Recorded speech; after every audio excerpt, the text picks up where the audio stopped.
ele pode nascer da minha análise de risco e que nasceu do meu contexto. Veja, eu posso ter uma situação que ela é tão crítica para mim, ao ponto de eu querer botar aquilo como um objetivo. E eu vou lá e coloco. Por exemplo, às vezes é muito comum, um objetivo que eu vejo bastante, capacitação, né? Um objetivo atrelado à capacitação. Você percebe que a percepção do seu colaborador, o preparo dele ainda está tão longe do que você deseja, que você estabelece isso como um objetivo e coloca isso como um objetivo. E isso pode nascer de um contexto.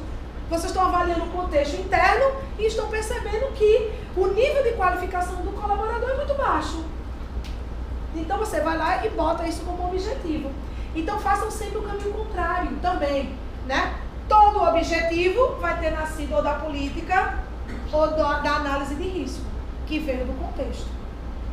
Entenderam? Então esse link direto, senhores, vocês terão que fazer. Não teremos aqui objetivo nascendo do nada. Ele nasce de algum lugar, ele vem de algum input. E o input pode ser a política, que é a minha vontade, e o input pode ser a minha análise de risco, que às vezes não é a minha vontade, mas é o contexto que eu tenho e que eu tenho que trabalhar e que eu tenho que melhorar. Tudo bem?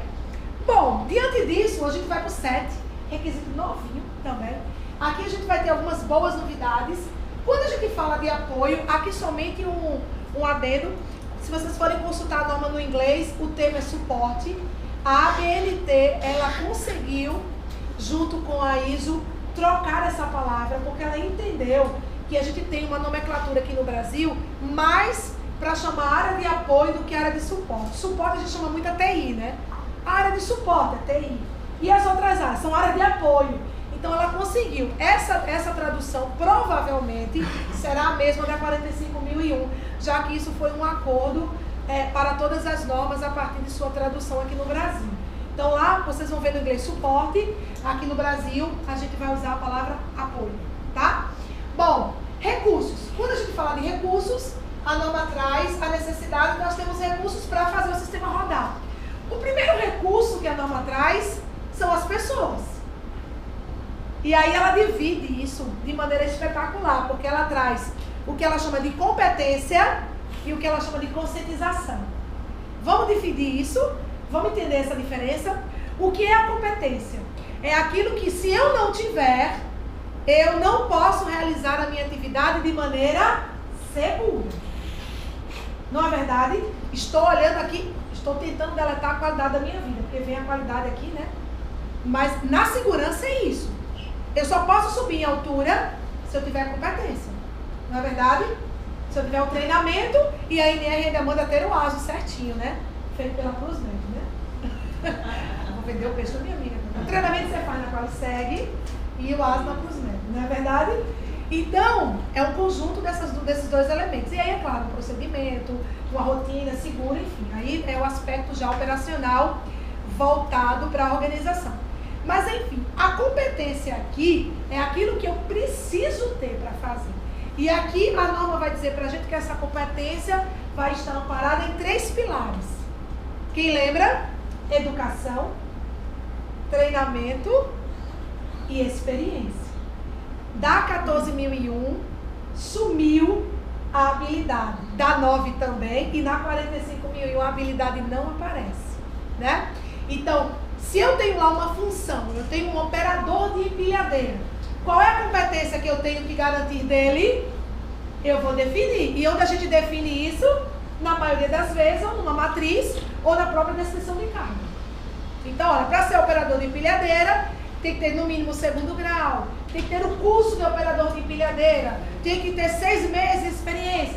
Isso é definir competência. Então, a competência é algo que ele tem que ter. Se ele não tiver, eu vou prover. E quando eu prover, eu devo avaliar a eficácia dessa provisão. Por isso que a gente pega vocês pelo braço para fazer a avaliação da eficácia de treinamento. Porque eu tenho que ter a certeza que ele absorveu aquilo. A conscientização é diferente. É aquilo que eu irei sensibilizá-lo. Aqui vai entrar a política, ele conhecer os objetivos da empresa, ele saber como é que está o número de incidentes na área dele, se tem algum plano de ação aberto. Percebam, é o momento em que eu estou envolvendo eles dentro do sistema. A competência é obrigatória. A conscientização é algo que eu irei desenvolver, tá? E aí a gente vai ter informação e comunicação. Esse item já tinha na 18, mas lá era somente comunicação. A norma entendeu que não é só comunicação, existe a necessidade da informação, principalmente por parte da empresa, aquilo que eu tenho que informar ao colaborador, que eu tenho que fazer com que ele saiba. Então ela traz esse requisito para que a gente defina isso dentro do sistema. E a grande mudança que vocês bem conhecem, porque vem acompanhando aí a 9001 também, que é a informação documentada. Lá na 18.001 vocês tinham o quê? Um procedimento de controle de documentos e um procedimento de controle de registros. A norma agora chama tudo isso de informação documentada. Então eu vou poder ter um único procedimento e eu vou ter que salvaguardar todos os documentos que eu considero como informação documentada. E nisso a norma é esplendorosa, porque ela diz pra gente, vocês não vão precisar, o que é informação documentada? Ela vai dizer, ela diz assim, olha, é tudo aquilo que eu digo para vocês como informação documentada e o que você define. Como é que a norma diz isso ao longo do seu texto? Vamos lá. Quando vocês estiverem lendo a norma lá no requisito de escopo, 4.3, a norma vai falar do escopo. O escopo tem que ser aplicável à organização. O escopo tem que trazer os elementos do sistema de gestão. E aí ela diz, o escopo deve ser mantido como uma informação documentada. Vocês têm a opção de não documentar o escopo? Não. Porque aquilo que ela disser ao longo dela, que você tem que documentar, não tem o que fazer. Mas Jaciara, e se eu nada? Tem que documentar. Ela define. Só que ela vai dizer assim para vocês também. Uma outra coisa que é informação documentada é aquilo que você decidiu documentar. Então, se você decidir assim, olha, eu vou fazer um procedimento de treinamento, eu vou me sentir mais segura. Todo mundo vai fazer igualzinho, bonitinho. Pode. Isso é uma informação documentada? É. Ô, Alexandre, obrigada. E por ser uma informação documentada, o que é que vai acontecer, gente? Vira mandatório para a norma. Você não definiu? Ela diz isso. Informação documentada é o que você define e o que eu defino. O meu está ao longo da norma, eu vou te dizer. E o seu você vai definir. Uma vez definido, eu vou enxergar que aquilo é sua informação documentada. Aí a turma da manhã, eu estava aqui com uma cliente muito, muito especial, que ela sempre, a gente troca uma ideia fantástica, assim. Ela disse, Jaciara, nessa minha última auditoria, a auditora olhou para mim e disse assim, a FISPIC, ela é um documento de origem externa? Ela é uma informação documentada do seu sistema? Aí ela disse que parou, disse assim, só que ela não lembrava, ela disse que não lembrou, não controlava a FISPIC. E ela disse, Jaciara, aqui para nós, esse negócio de informação documentada é um inferno. Toda auditoria, a gente vai lembrar de alguma coisa, se isso é igual ao perigo. Você levanta, quando chega no dia da auditoria, tá faltando alguma coisa. Não é não? Você vai lá e a pessoa olha e fala assim, isso aqui. Eu me lembro uma vez eu fazendo uma auditoria, rapidamente. Eu já eram umas 3 vezes que eu ia na empresa e dava a mesma não conformidade. Faltava perigo. Cheguei lá uma vez, a menina falou, Jaciara, não é possível não, dessa vez não vai ter jeito. Olha, a gente levantou tudo. Eu disse, que maravilha, estou feliz. Aí fui lá fazer a auditoria. Aí entrei na câmara frigorífica, né? Aí lá veio um operador. Eu quero falar com o operador. Posso? Pode. Vem cá, como vai? Tudo bem? O senhor está bem? Estou ótimo. Eu disse, aqui, como é que o senhor pode se acidentar? Curta e grossa. Ele virou para mim e disse assim, Jaciara, aqui é o seguinte, a gente pode bater, né? Uma empilhadeira na outra e tal. Agora tem uma coisa, Jaciara, aqui é raro, mas às vezes acontece. Quando ele falou é raro, a menina começou, já viram vela em dia de finado que vai derretendo? A menina começou a derreter. Aí eu gostei da conversa, assim, e qual ele? Disse, olha, às vezes a gente deixa a porta aberta, aí cria uma laminazinha de gelo. É batata, pisar e cair. Aí eu procuro aí risco de queda. Tinha não. A menina, não é possível. Toda auditoria, eu não tive nem coragem de dar não conformidade. Eu falei, bote aí, minha filha, porque eu não aguento mais não. Porque é a mesma coisa, vai ser aqui. Toda auditoria aparecer informação documentada diferente. Sabe por quê? Porque a gente tem muito documento de origem externa. E às vezes a gente esquece. É uma carta que recebe do cliente, não é? É uma comunicação, é a própria FISP, que é um documento de origem externa, uma NBR. Isso é a legislação. Isso aqui é fonte de informação documentada e que a gente vai ter que controlar a partir de agora. Porque entrou tudo no mesmo balaio. Seja documentos nossos, internos, ou documentos externos, né?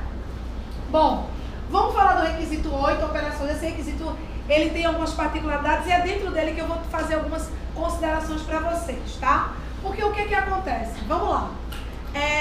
Quando a norma, ela entrou em FDIS, ela soltou pra gente esse draft final. E nesse draft final, ela trazia aqui dentro desse requisito algumas considerações que a gente acredita que vão vir. Mas ela não trazia em formato de requisito.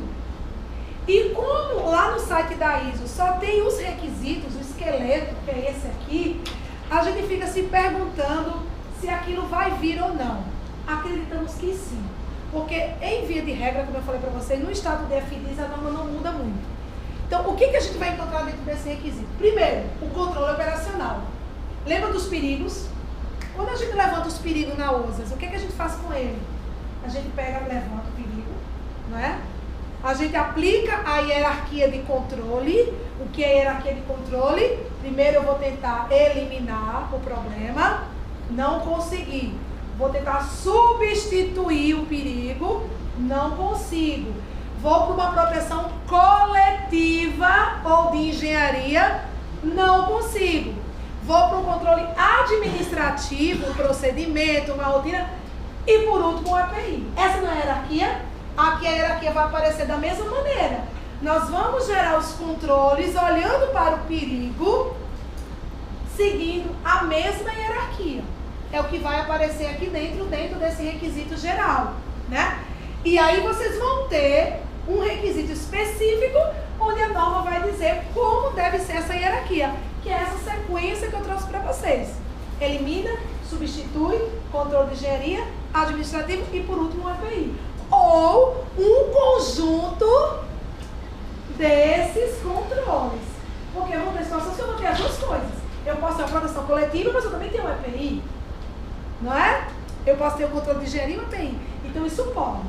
Aqui dentro também vocês vão encontrar, dentro do controle operacional, aquisição. Provedor externo, né? E aqui a norma vai fazer uma distinção. Ela vai chamar de terceiros e contratados, né? Quais são, o que ela entende por terceiros? São aqueles que atuam dentro do nosso site. É aquele que eu não quero fazer uma determinada atividade, eu não quero fazer, por exemplo, uma pintura. Eu contrato e ele vem pintar dentro do meu site. Ele é um terceiro. E o contratado é aquele que eu tenho uma relação contratual com ele, mas necessariamente ele não fica exercendo uma atividade dentro do meu site.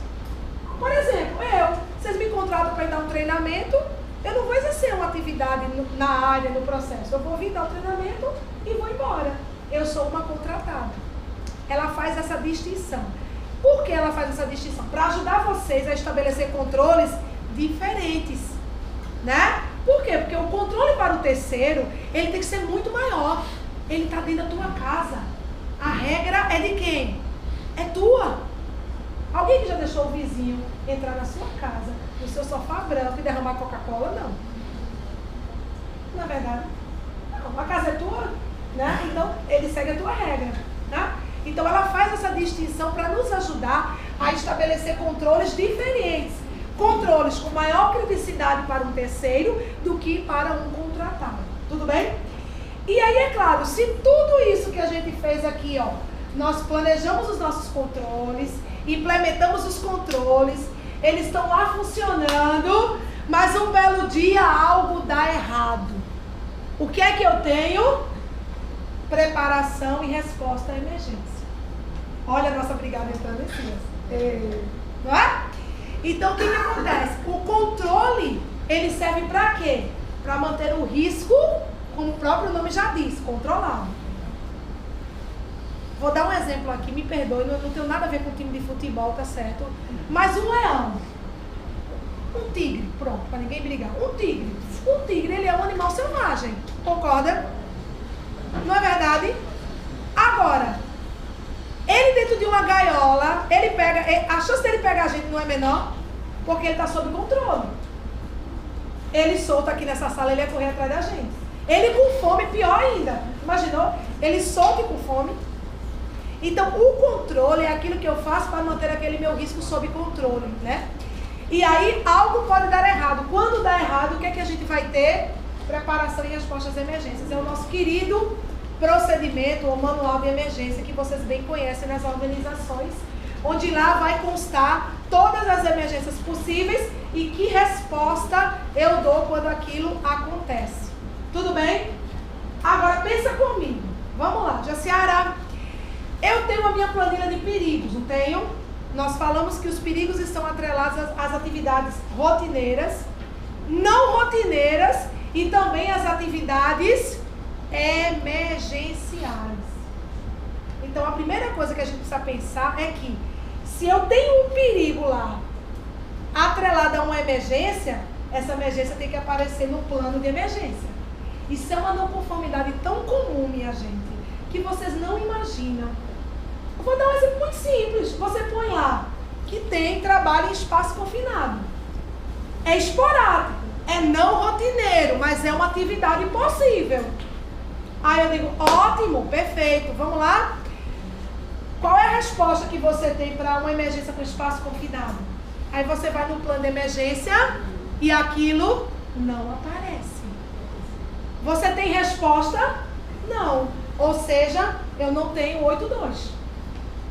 Eu não tenho 8.2. Entendeu? Então, façam esse link. Aquilo que na planilha de perigo aparecer como sendo uma situação emergencial, eu tenho que ter resposta aqui no meu plano de emergência. Eu tenho que dizer o que eu faço. Esse requisito é para isso. E é aqui que vocês vão encontrar o cronograma de simulado, a realização do simulado, a avaliação de eficácia do simulado. Tá tudo aqui dentro, ó. Vocês vão encontrar dentro do requisito 8.2. Tudo bem? Bom, chegamos no 9, não menos importante, muito pelo contrário.